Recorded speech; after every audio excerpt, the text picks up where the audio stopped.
月儿帮我签署了5万银钱，我多给3000两给阿姐，估计够她用一段时间了。若阿姐的银钱充足，短时间内她应该不会去钱庄支取。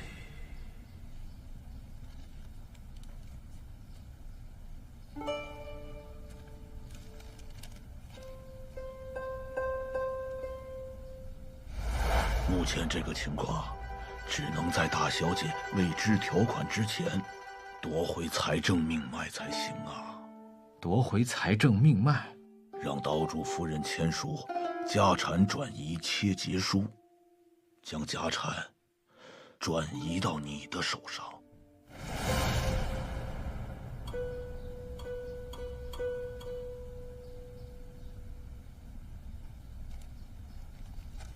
这家产切结书，不签也罢。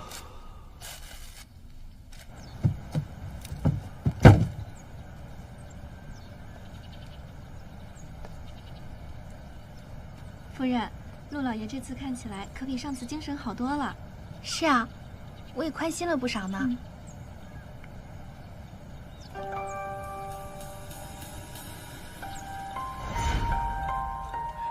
云婉溪，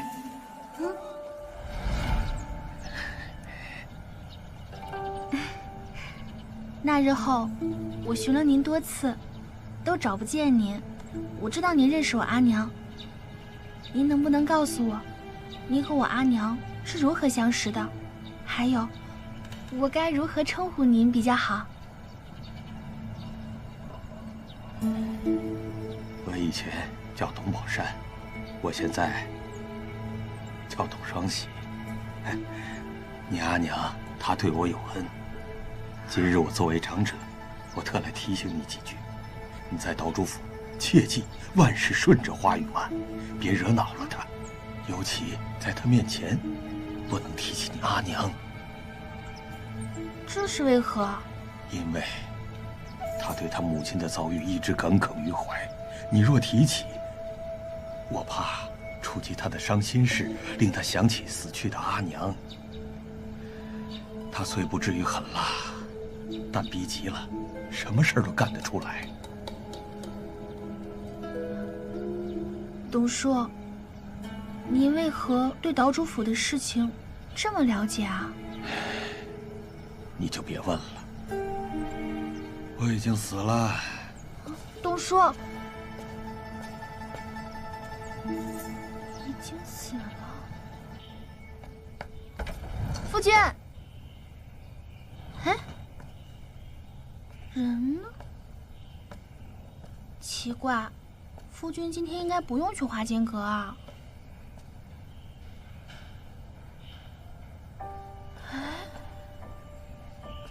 这个画像里的人好熟悉啊，总觉得在哪里见过一样。是他！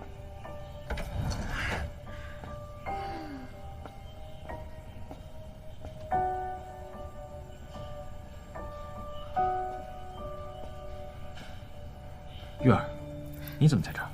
是不是想我了？不是。我是有个古怪的问题想要问问你，夫君。前些日子我遇到我阿娘的一个故友，叫董双喜。他明明活得好好的，却跟我说他死了。董双喜？哎，夫君，你应该知道他的，他原名叫董宝山。啊，我记得。他原本是街头无赖，一次机缘巧合之下救了我父亲的性命，父亲把他带进府里。父亲病逝之后，他便离开岛主府了。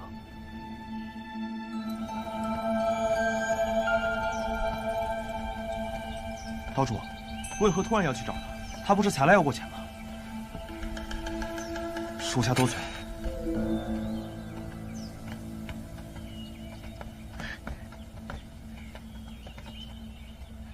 岛主专程来找我，是？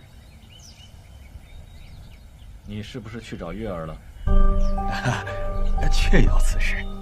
前些日子我走在街上，和岛主夫人偶然碰面了。你有没有告诉他什么？我可什么都没说。给我几个胆儿，我也不敢出卖岛主您呐。若不是你贪心不足，拿遗嘱一事要挟我不至于伪造你病史，让你隐居山林，藏匿起来。再者，你与我母亲对着干，暗中帮助我父亲寻找云婉溪，我母亲才因此含恨而终。岛主，嘉宁公主含恨而终，这可怨不得我啊。我父亲会纵容你，我可不会。我让你留在花间岛，已经是我最大的仁慈了。岛主给我安身之处，3不5时又施舍我生活上的银钱，已是对我最大的福分了。这几日，我给你备条船，送你离岛。你永世不能回花间岛。哎，岛主，岛主！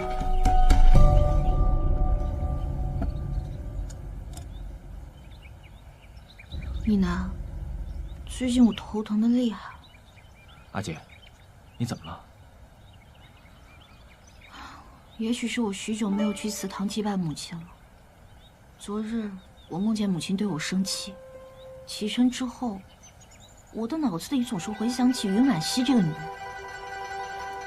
然后我头就开始疼了。云婉溪这个女人，祸害母亲不够，连我都不放过，真是阴魂不散。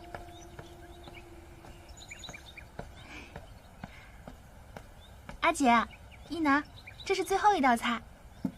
膳房的厨子难道都是摆设吗？你一个堂堂岛主府夫人，成天干这些粗重活，成何体统？我玉儿在府上闲来无事，她爱下厨，让她做便是了。去，尝一尝。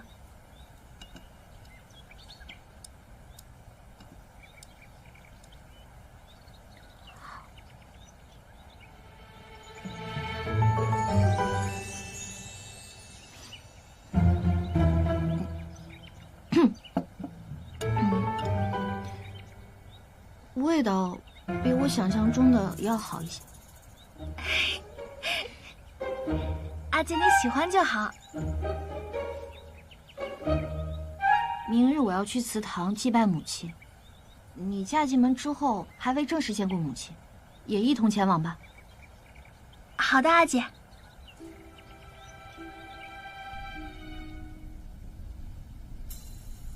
母亲，今日过来看你，是想告诉你，一楠成家了。今日带着他的夫人过来给您过目，您泉下有知，再也不用为我们操心了。一楠和父亲不一样，他懂得疼人，懂得惜人心，不会再像……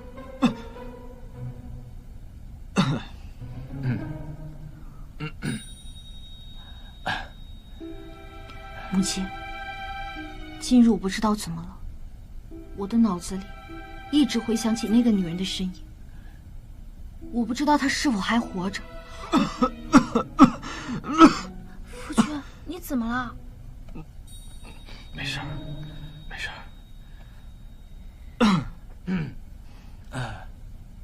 母亲，您放心，我一定会谨遵您的教诲，协助一楠将岛主府管理妥当，一定不会再出现像云……一楠，你干嘛？二姐，你和母亲说的话，母亲都听到了。你让我和月儿跟母亲说会儿话吧。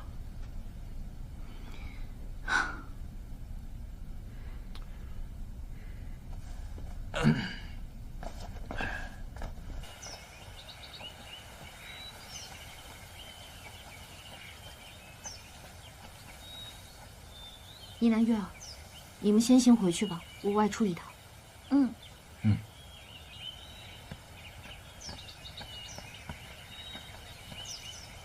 月儿，我今日得空，你想去哪儿？我陪你。夫君，你掌管花间阁，一定很会做菜。你能不能做些好吃的给我尝尝？那有何难？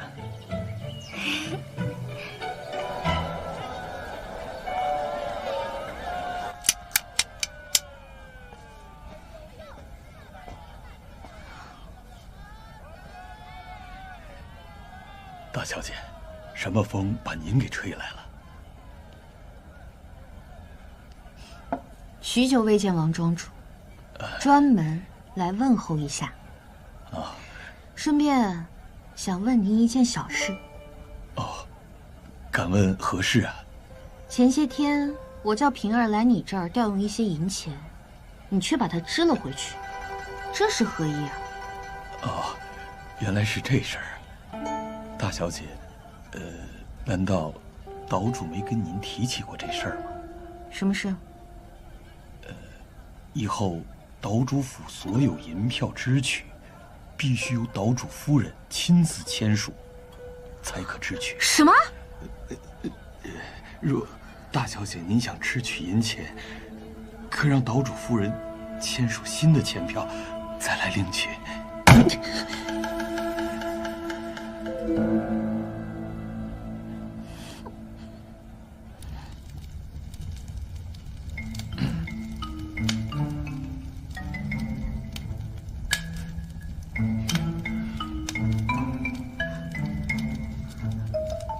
夫君，你准备做什么菜啊？一道非常难的菜，只有这道菜才能展现出我下厨的功底。哇，那是什么？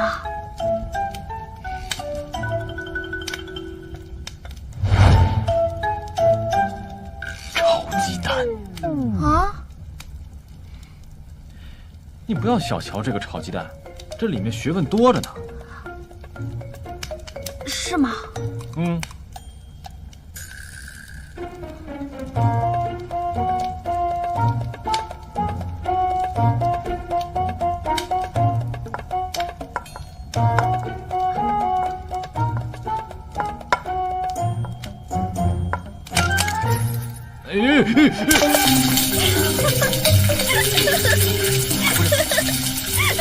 夫君，你是要做炒蛋壳吗？你把刚刚的都忘了。我希望在你眼里，你夫君是无所不能的。啊，别，那是油！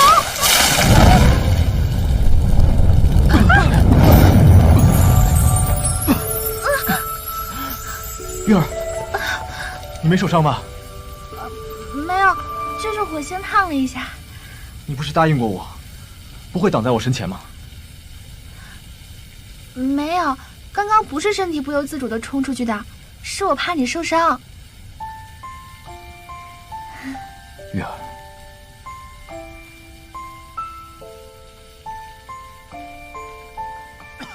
怎么这么多烟啊？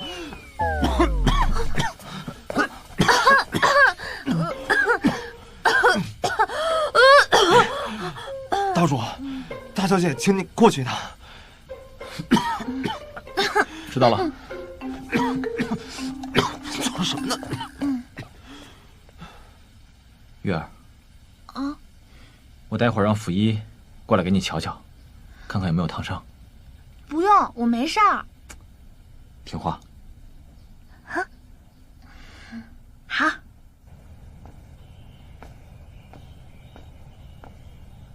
阿姐，你找我何事啊？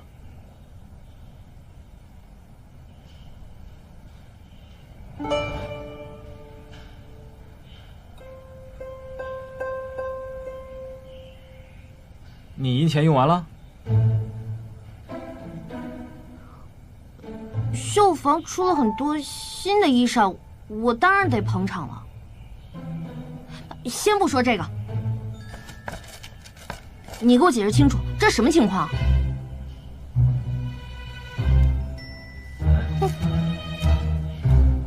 像你了解的情况一样，我把岛主府的财政大权交给月儿管理了。我们花家的财产为什么要交给一个外？就算陆月儿嫁进我们花家，那她也才过门没几天，你这么快就把如此重要的事情交给她管，难道不会为时过早吗？之前岛主府的财政大权不也在母亲手里吗？这一直是花家的传统。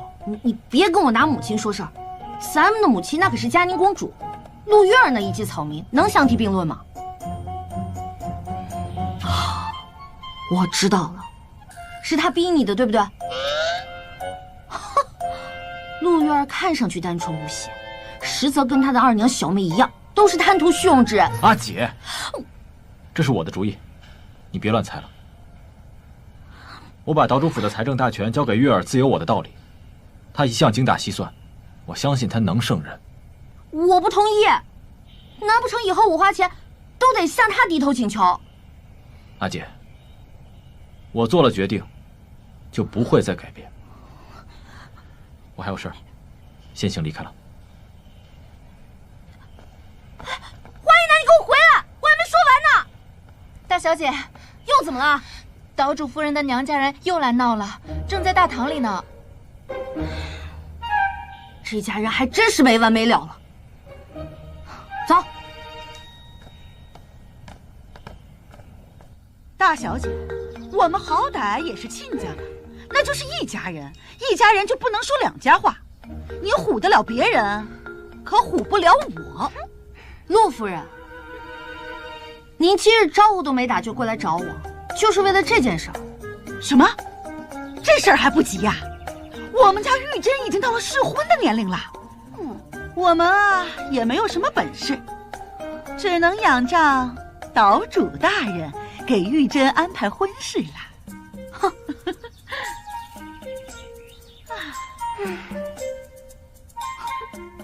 也别怪我说话难听。令媛出身不算富贵，长得嘛，哼，也就那样，是不可能有富贵子弟愿意与他相亲的。哎呦，真是不是一家人不进一家门呢。你们陆家人都有相同的血统，善于攀高枝儿啊。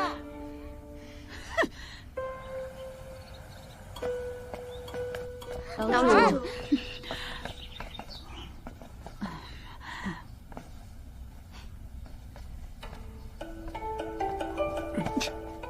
同样都是你的闺女，啊，凭什么她的女儿就荣华富贵，我的女儿就如此的落魄？我不管啊，你呢必须去跟岛主说道说道，快去，快去，去说。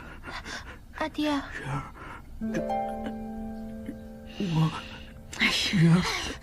你这个没用的东西啊！要怕你用上的时候，你就像个烂泥一样扶不上墙了。二娘，岛主大人啊，是这样的，既然大小姐呢看不上我们家玉珍，那我呢就不舔着脸让您安排玉珍的婚事了。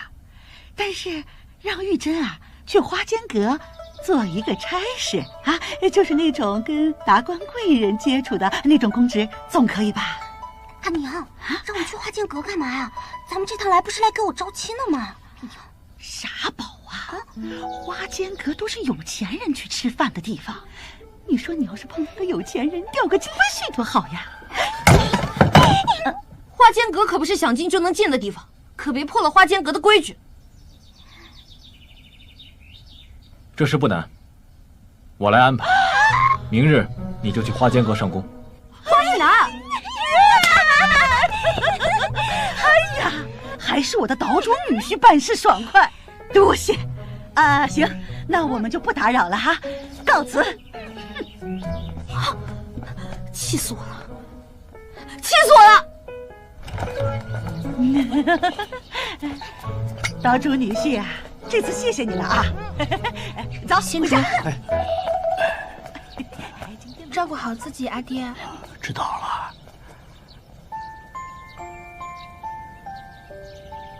哎呦，真是不是一家人不进一家门呢。你们陆家人都有相同的血统，善于攀高枝儿啊。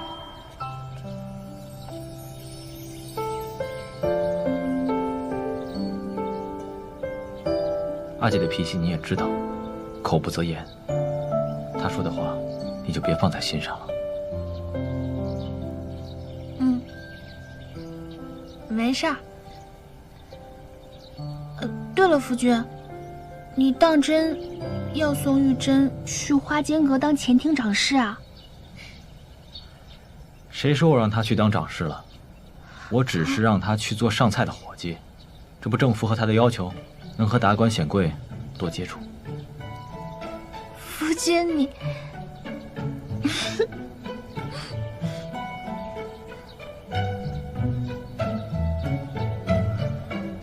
对了，朝廷新派的御史上司明日就抵岛了，你到时候作为岛主夫人，好好陪同我一起接见，还要一起参观花间阁，你得好好准备一下。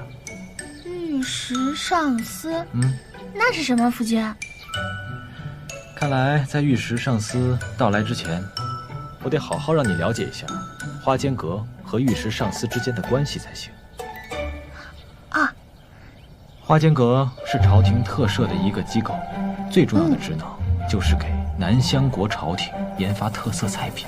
御史上司呢，是外部的最高级，朝廷每2年会指派一名新任的御史上司来监管花间阁的菜品安全，保证菜品的质量，并实时与朝廷沟通。所以这一公职呢，在岛内也是备受尊崇、举足轻重的。那他又是个什么样的人啊？按往常来说，能胜任御史上司这一官职的，一般都年近60，经验丰富，眼光老练，不然很难胜任这一重要官职。而我和御史上司之间的权力划分，就像左右手，实权在我手里，但明面上还要礼让3分，毕竟是朝廷派来的人。而你这只小手，抓住了岛上最大权力者的心。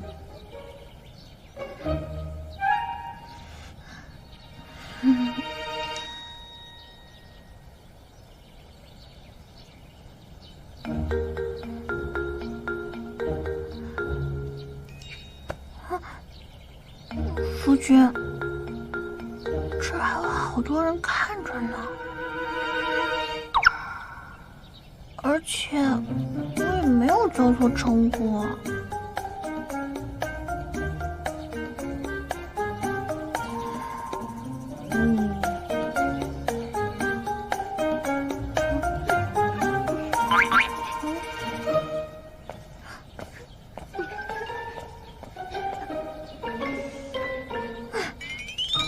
这个花衣男竟然耍我，好丢人！快跑！燕儿啊，本宫有一事要跟你商量。你看，现在你已经回来了，这婚姻大事也该上心了，得珍惜眼前人呐。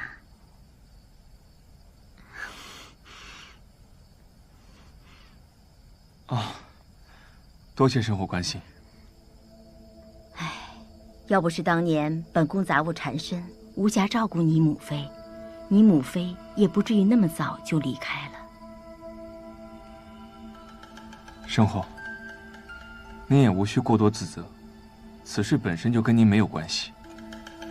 对啊，姑姑，你没有必要自责。归根结底，还不是当年宁嫔娘娘吃了云氏做的菜才……姑姑，您怎么了？身后，喝点水。前些日子着了风寒，便一直咳嗽。今日啊，本宫怕不能和你们一起用膳了。那，身后，凤体要紧，那儿臣改日再过来陪你用膳。小满，啊，我送你回去。好啊，那姑姑，花儿，今日你就留下来陪陪本宫吧。是姑姑。那儿臣先行告退。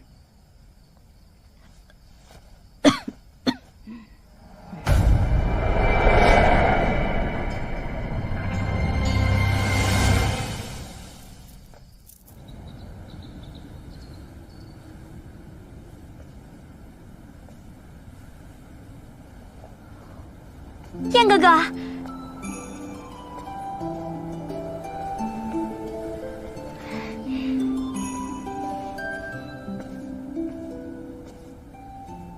让你久等了。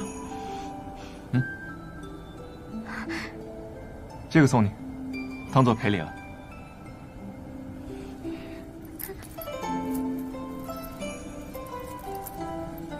还记得第一次见你的时候，你跟几个小公主因为一串手链起了争执，结果被人留在这里，急得大哭。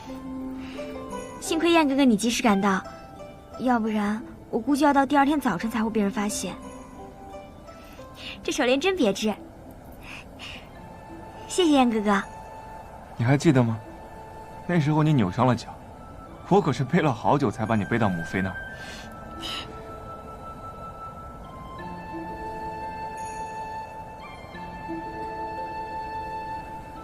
也是到了母妃那儿才发现，我母妃中了毒，摔倒在地。都怪我，要不是因为我，燕哥哥你也不会耽搁。不怪你，要怪就怪那个下毒的人。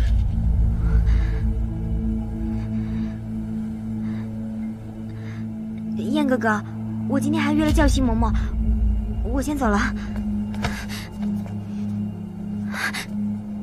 为什么一说到我母妃的事情，你就想走？以后啊，关于宁嫔的事，你什么也不要说。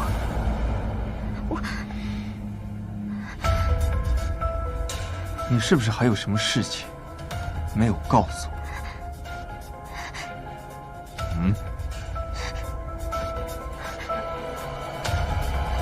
燕哥哥。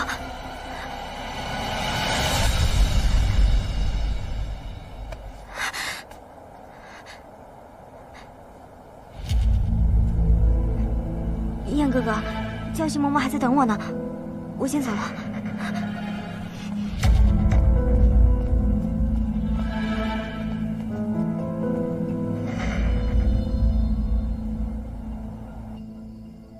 玉峰，去查查那个叫云氏的厨娘。属下遵命。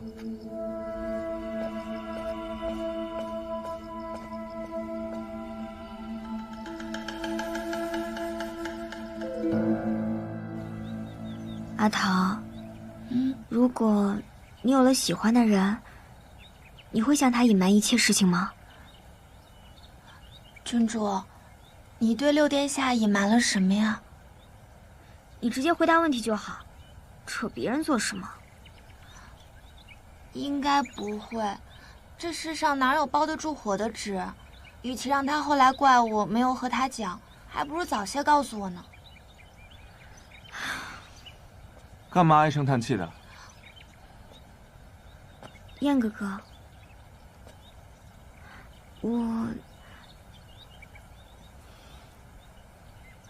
你们先退下吧。是。请吧。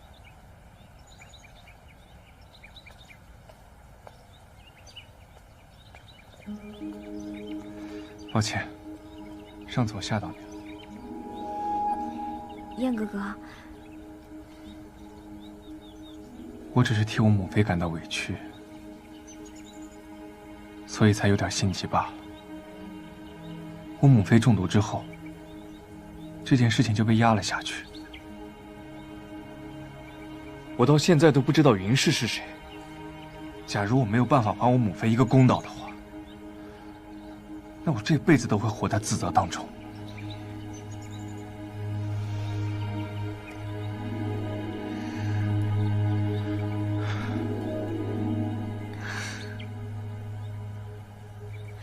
我听姑姑说，这云氏名叫云婉熙，原本是负责圣上和公主的膳食，后来被宁嫔娘娘讨了去。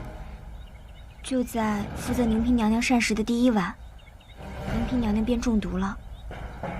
但姑姑说，这云婉熙是被冤枉的，凶手其实另有其人。那凶手是谁？花剑山。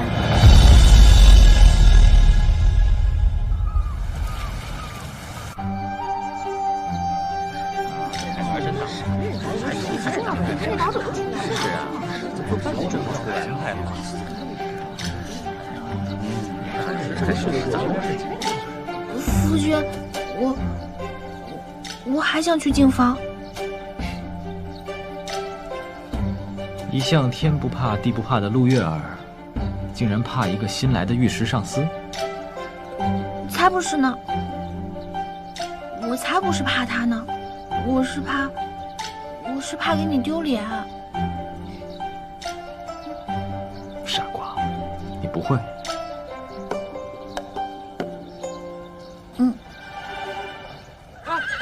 御史上司来了！金岛主即位，是朝廷肯定慎重之事啊，是个极重要的人物呢。是吗？恭迎御史上司。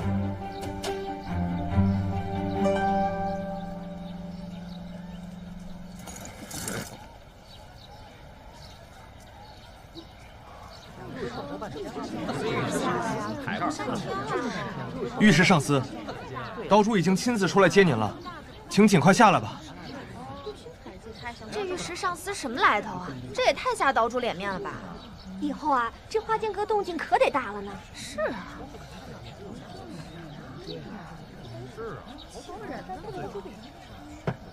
你来。我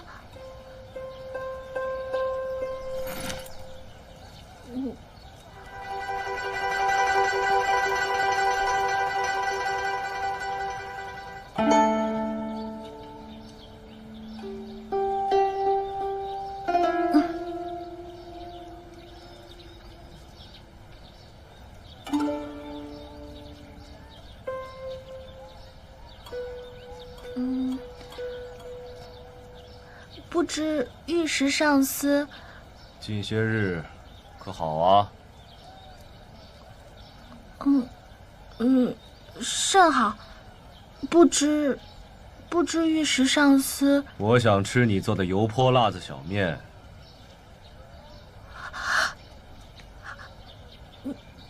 你该不会是？是我。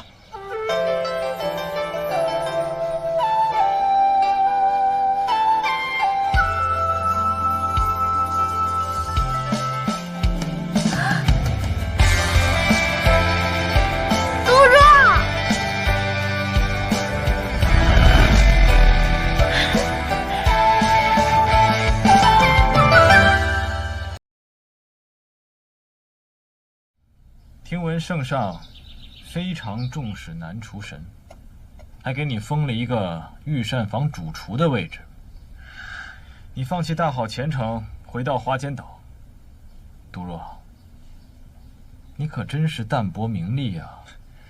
岛主，我本就是花间岛的人，理应为花间岛出一份力。月儿，你说是吧？你能回来，我自然是高兴的。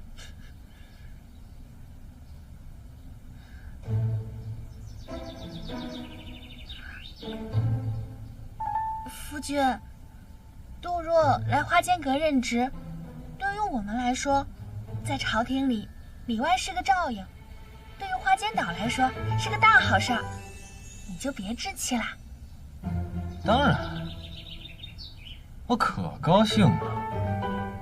按理来说，新任御史上司即位后，拜见完岛主，岛主应协同参观花间阁。哎，要不你们这种小事让下人去做便可。我堂堂岛主，对，岛主说的对，岛主日理万机，必然是没有闲工夫陪同了。哎，要不月儿，你陪我去转转吧。我。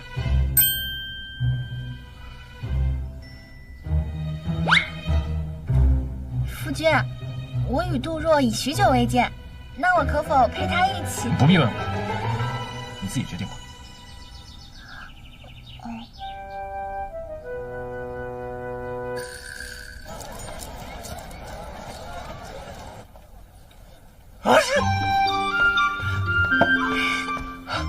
面来啦！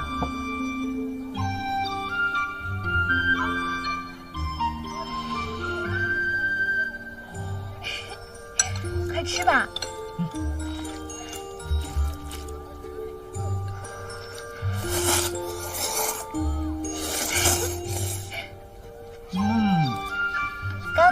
说的话可不许放在心上啊。我才不跟他一般见识。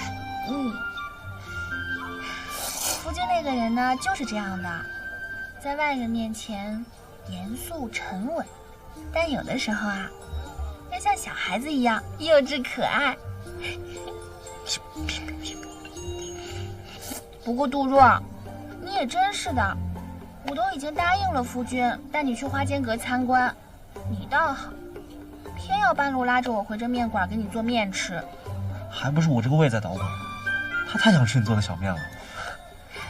对了，杜若，这家御膳房能当御厨，是多少人梦不可及的。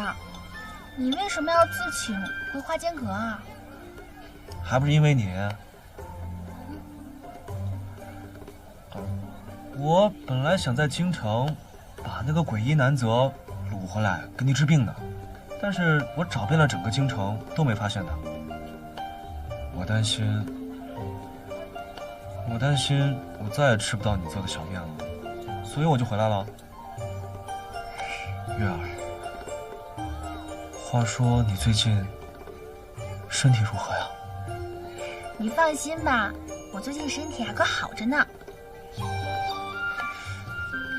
不管还剩下多少时日，我都会好好珍惜的。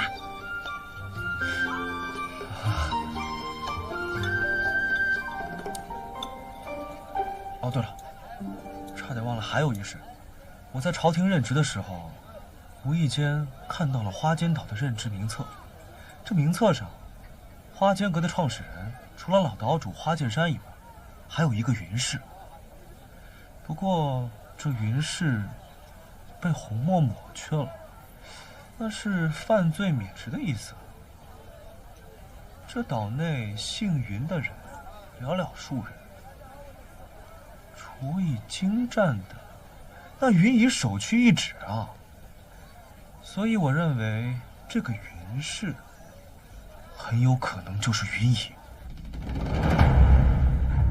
属下通过花见山师傅金掌勺得知，花见山与云婉溪乃是从小一起长大的师兄妹，两人当年一起入宫后各司其职。花见山主要负责皇子的饮食，与后宫嫔妃几乎没有接触。如此听来，花见山与母妃是没有交集。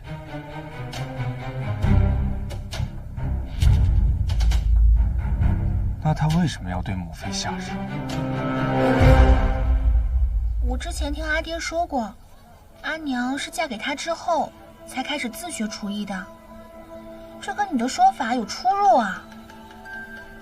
哎，所以这事儿细想一下，还挺蹊跷的。哎，你想啊，若云姨和老岛主花见山真的是同门师兄妹的话，花一男又知道他们的关系，说不定他接近你是另有所图。你胡说！就算阿娘和老岛主是师兄妹，这跟夫君接不接近我又有什么关系啊？你细想啊，这花一男在几个月前突然出现，不由分说的开始对你穷追猛打。这又发生在老岛主花见山去世之后没多久，这个时间点上就很可疑。可还有更奇怪的事。说，当年花见山为了准备与云婉溪的婚事，暗中向金掌勺告了假，离宫去采买婚用之物。但是由于当晚花见山没能及时赶回宫，只能在外面过夜。然后金掌勺怕花见山受罚，便谎称花见山早已回了宫，而那一晚就是宁嫔娘娘中毒当晚。所以花见山根本没有时间去对母妃下手。但为什么满话和圣后会说是？但姑姑说这云婉溪是被冤枉的，凶手其实另有其人。那凶手是谁？花见山。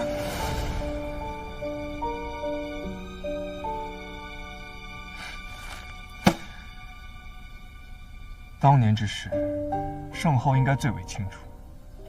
但是圣后从来没有亲口承认过凶手就是花见山，反而一再向我隐瞒母妃中毒的实情。那凶手会是谁呢？能让圣后帮忙遮掩，那真正的凶手身份非同一般。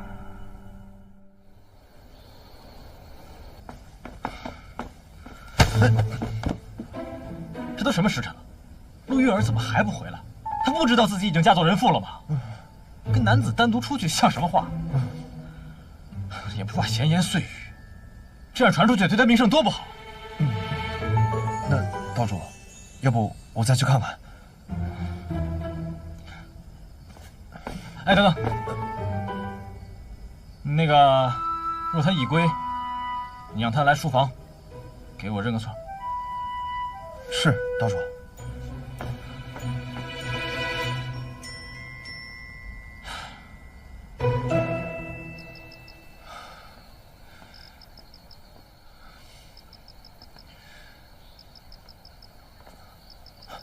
夫人，您总算回来了。回来了。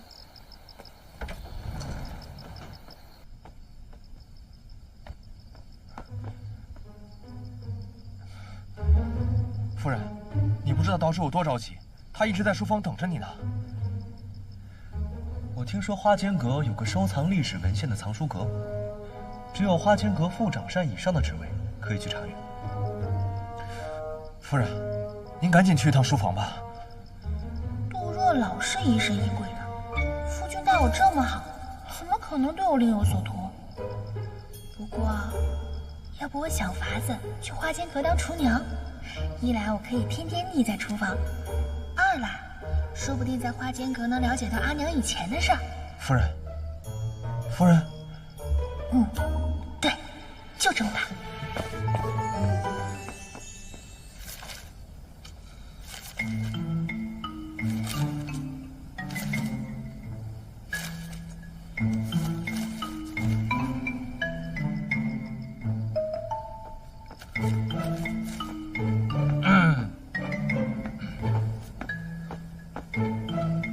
道主，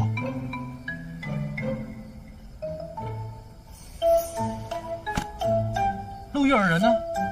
道主，我叫了夫人2声，他什么他？我叫了他都不来了是吧？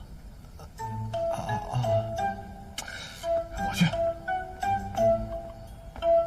来。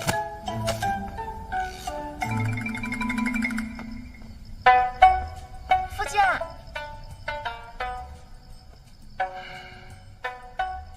夫君这是怎么了？夫君，你怎么啦？你们俩不好好参观花间阁，跑出去干什么？一去还3个时辰。你以为人妇单独和男子出去，成何体统？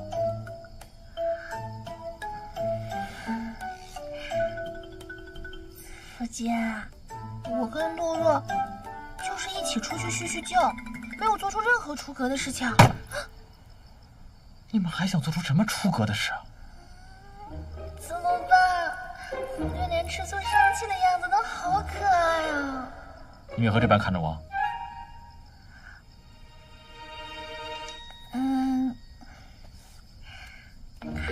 好，夫君，我知道你是担心我，我错了，我以后不会了。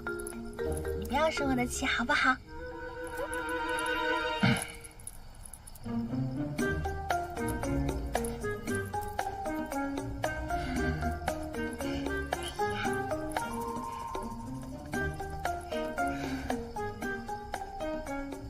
夫君。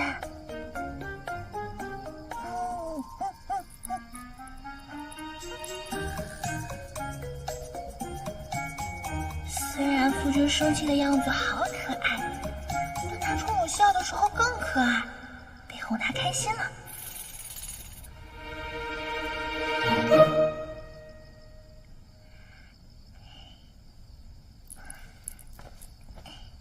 夫君，我跟你说一个我的往事吧。我小时候啊，特别喜欢吃糖，可是每次呢，我又分不到糖吃。我就想起我阿娘跟我说过，说人啊，只要感到开心的时候，就像吃到糖一样甜。所以我每次想吃糖的时候呢，我就努力让自己开心起来。哎，就真的感觉好像吃到糖一样特别甜。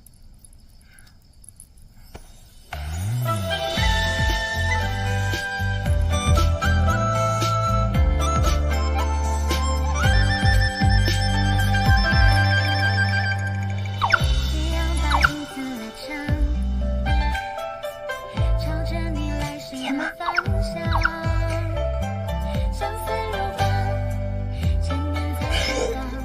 笑死人了。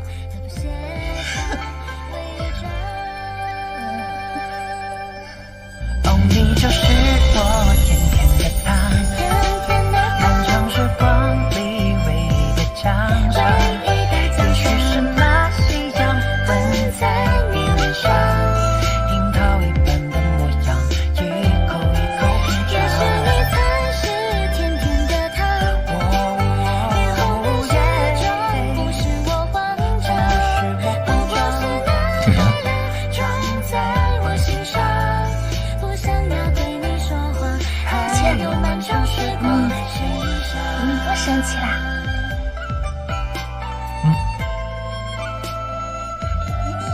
你真的不生气啦？夫君你真好。那我跟你商量个事儿吧。我想去花间阁当厨娘。不行。为什么不行？我会自行前去参加厨娘的考核，我绝对不会让你出面的。杜若前脚进花间阁当御史上司，你后脚就要进去，哪有这么凑巧的事？你是不是冲着杜若去的？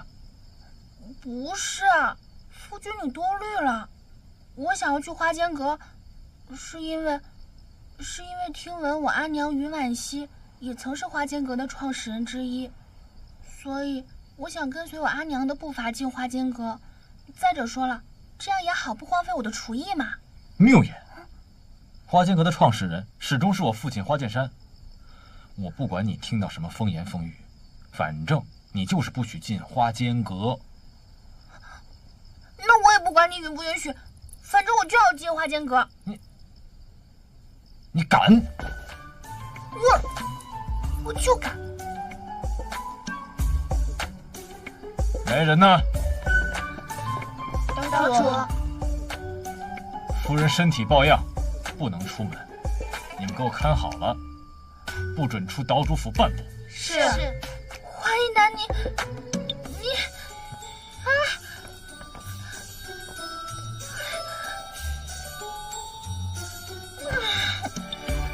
这男人习性真阴晴不定，亏我刚才还觉得你可爱，我真是脑子烧坏了。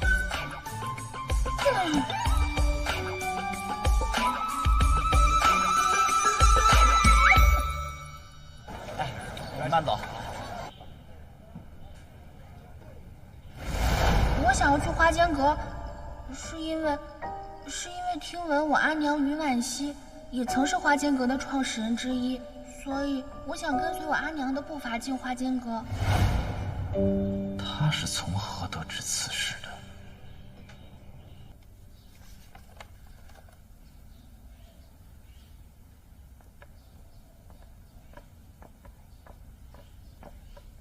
后厨管事窦招财，前厅管事苏唐，参见御史上司。苏唐，怎么是你啊？你个流氓无赖！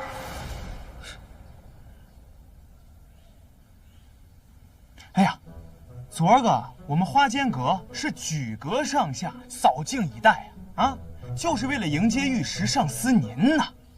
那场面，那阵仗啊！叫那个什么万人空巷，导喜相迎啊，都是为了一览御史上司您的星眉剑目、玉树临风之姿啊！杜上司，今日是花间阁初选会的最后一天，等您稍歇片刻，我们一同前往初选会。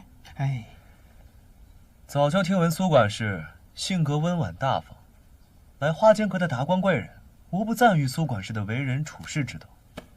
杜上司谬赞了。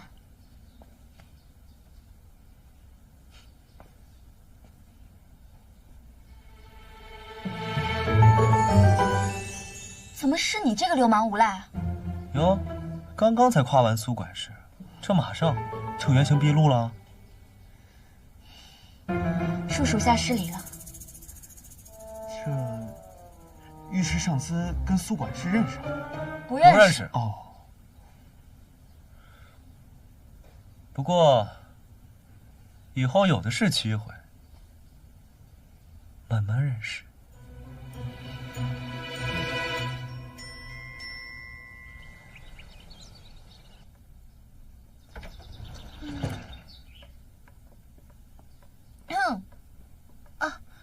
阿姐，听说你昨晚惹恼了一男，被关了禁闭。我呢，是特地过来慰问你的。是来看我笑话才对吧？谢谢阿姐。你们夫妻之间的事儿，我可没空搭理。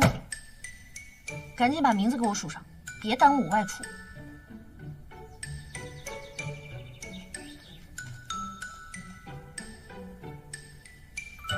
我不知道你给一男喝了什么迷魂汤，让他答应把银钱交付于你。反正我的秩序钱票，你一律不许拦截。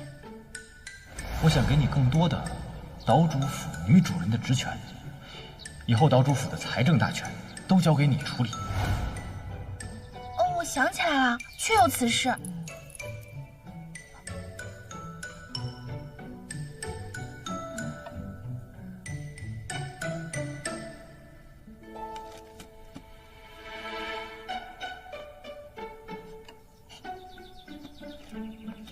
阿姐，哎呀，华一男这是给我埋了个天火雷呀！阿姐，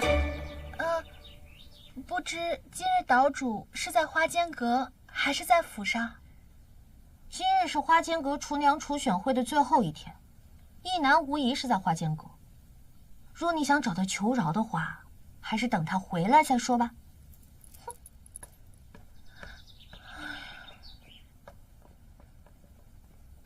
初选会的最后一天，初选会。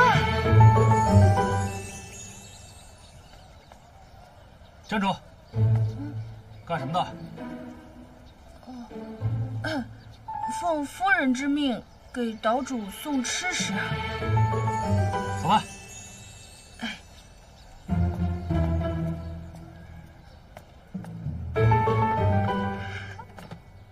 就这样还想困住我陆月儿，没门儿！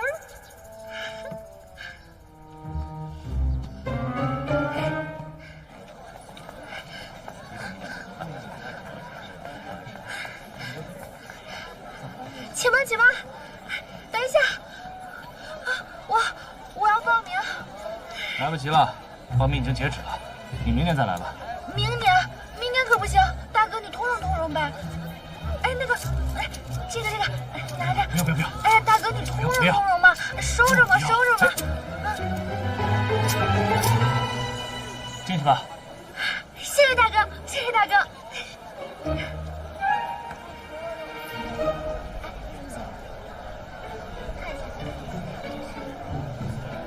往里走。你好，请问是在这儿报名吗？哦，对，就在这儿。好。哎，别吵了，那边的，在这里把名字写好，把牌子挂在这儿，然后再在这里排队，听明白了吧？来，快！为了了解阿娘的往事，我必须低调行事，不能以岛主夫人的名义来报名。给你，谢谢。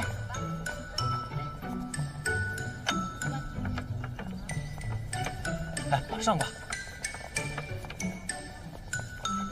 给，往那边挂啊！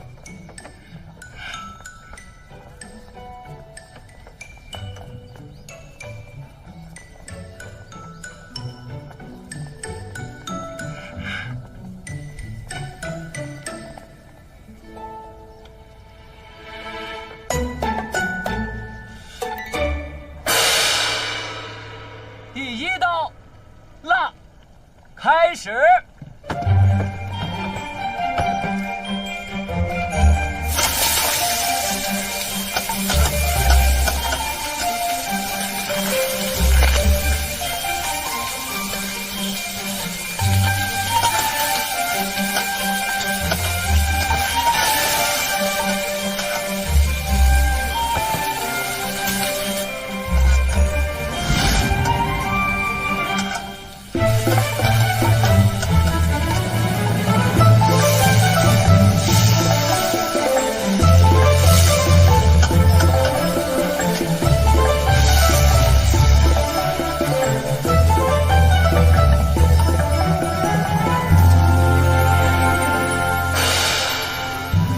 时间到。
这个真香，你尝尝。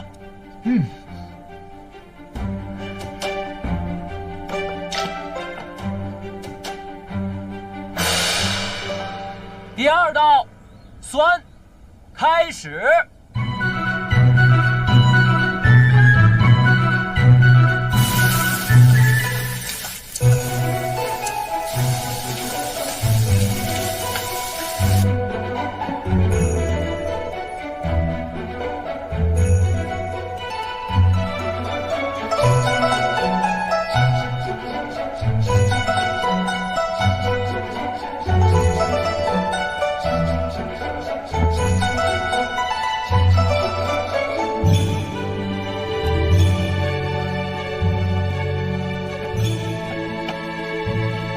第三道，苦。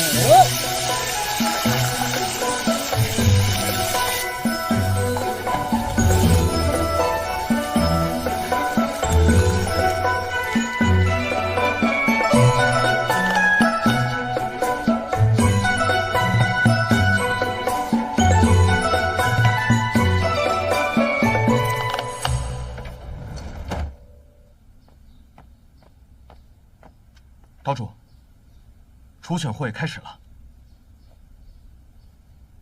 哎，映蓉姐，你发挥怎么样啊？善宝你呢？我去年啊也来这花间阁应选过，只是没想到败在了最后一关。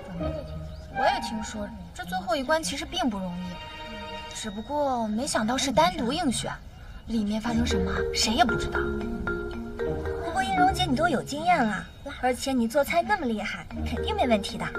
唉，但愿吧。若今年还是选不上，那我可得回去继承我父亲的大酒楼了。不过我还听说，去年好像有一个厨娘，因为说自己成了亲，就被取消资格了。啊？为什么？因为成了亲的人肯定没办法全神贯注在厨艺上，难免会分心给家人嘛。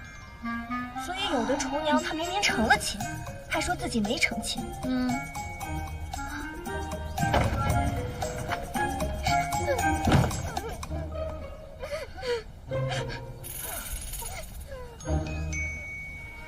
花间阁选厨娘果然严格，该怎么办？好，花艺难下一个李云月一定会为难我的，我得想李云办法让月他认不出我。谁啊？李云月，啊，到！快点！啊！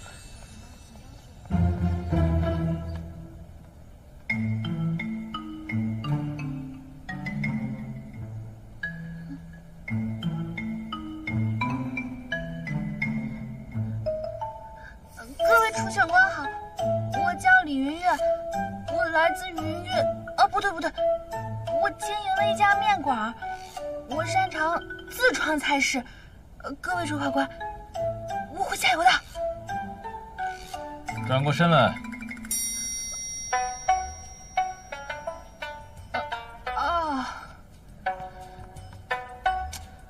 干嘛呢？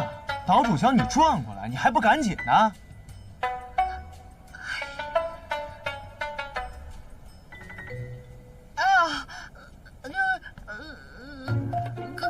这考官，我头想是有点面瘫，话也说不利索，无法吓到几个考官。哎呦，花间阁是不招有损风仪的厨娘的。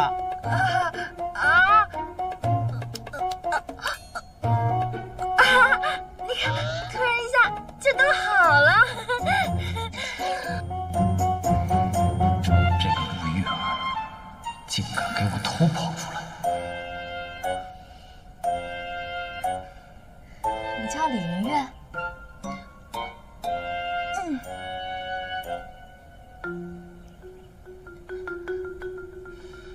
若当众揭穿玉儿的身份，怕失了她的颜面。云月，你成亲了没啊？去年啊，好像有一个厨娘因为说自己成了亲，就被取消资格了。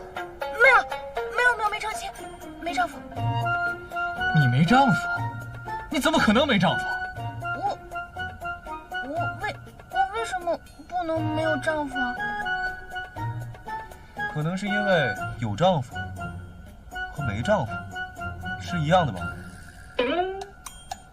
那你刚才为什么点头啊？对呀，我刚才点什么头啊？因为我丈夫死了。你丈夫死了？对，我丈夫因为话太多，他病死了。你居然说！